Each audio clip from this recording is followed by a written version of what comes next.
Hello creative cooks and fictional foodies. Welcome back to the Fictional Foods Vegan channel, where we bring food from fantasy to table. I am your head kitchen witch in charge, Marista, and today we are celebrating our mother. Not only is May the month in which Mother's Day is, but it is the month in which our mother's birthday is, so we wanted to celebrate her by sharing a childhood favorite cake that she used to make. We get a lot of our love of baking and cooking from our mom because she was doing it all the time, and we would be helping her in the kitchen and coming up with new creations ourselves. So we thought this would be a perfect way to celebrate her and have a taste of home since we live so very far away from her. We are making a pineapple upside down cake. We've chosen this cake because it was one of our favorites that our mom would make and kind of feels like a signature one for us. And the only thing we didn't like about pineapple upside down cake was the maraschino cherries. So she would always bake a cake without the cherries so that we could have it too. As always, we would love it if you would hit that subscribe button so you know when we are sharing new recipes that you can find on our free Ko-fi page, Fictional Foods Vegan. When you hit subscribe, also hit the bell for all notifications so you can see everything when it is uploaded. We upload every Monday at 5 p.m. Japanese Standard Time, so look out for us then. Today, we are only doing the tiniest twists on this pineapple cake, so let's get into it and celebrate our sweet, sweet mother. First, we're going to start on our pineapple jam and cherries.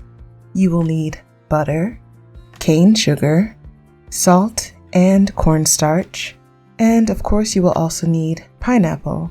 You can use fresh or canned pineapple, but if you are using canned pineapple, make sure that it is in the juice and not the syrup, because we're going to need the juice for the cake batter later.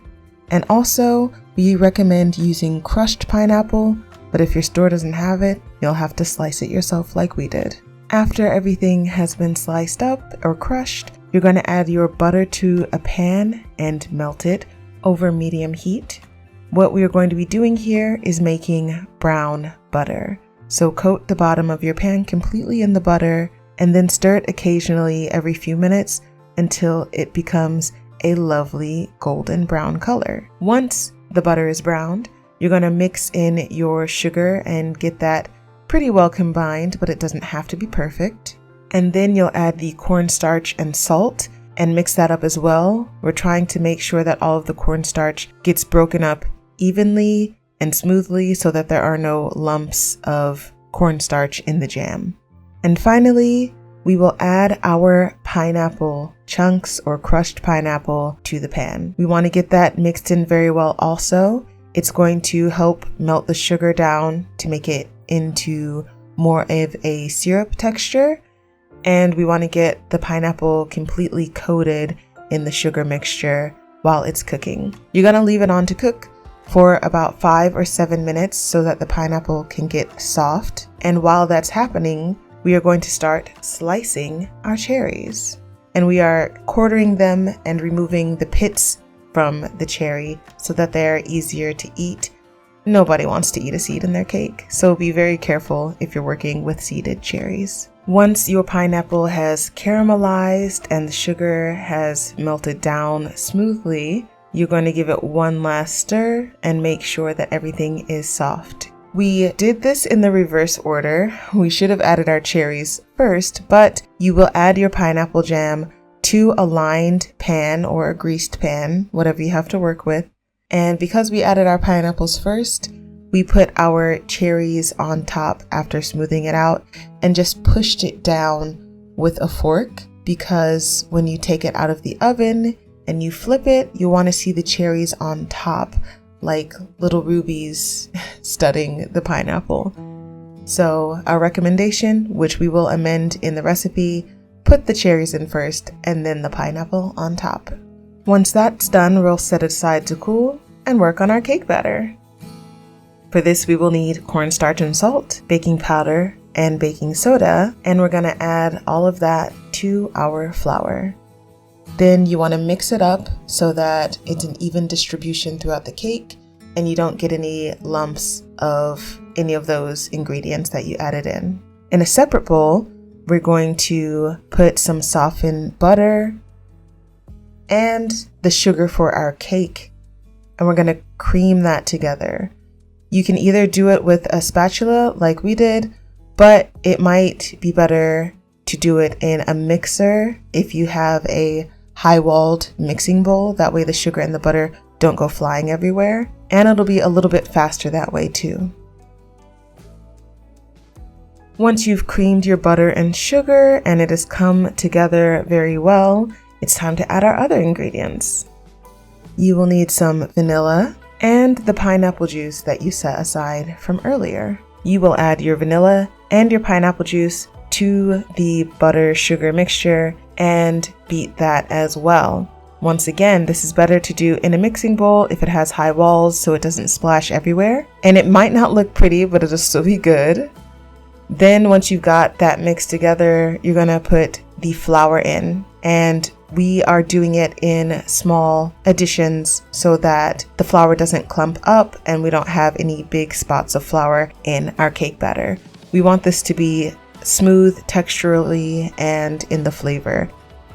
After we finish mixing our batter completely, we're going to put it on top of the pineapple and cherry mixture. You're going to want to get it smooth and evened out, get into all the corners of your pan, especially if you're using a shaped pan like a square or a star or something with grooves, to make sure that you have an even sponge all around. Then you just pop it in the oven, wait for it to bake, and take it out. After we take it out, we're going to have it cool for a little bit, then flip it so that the pineapple won't stick to the top.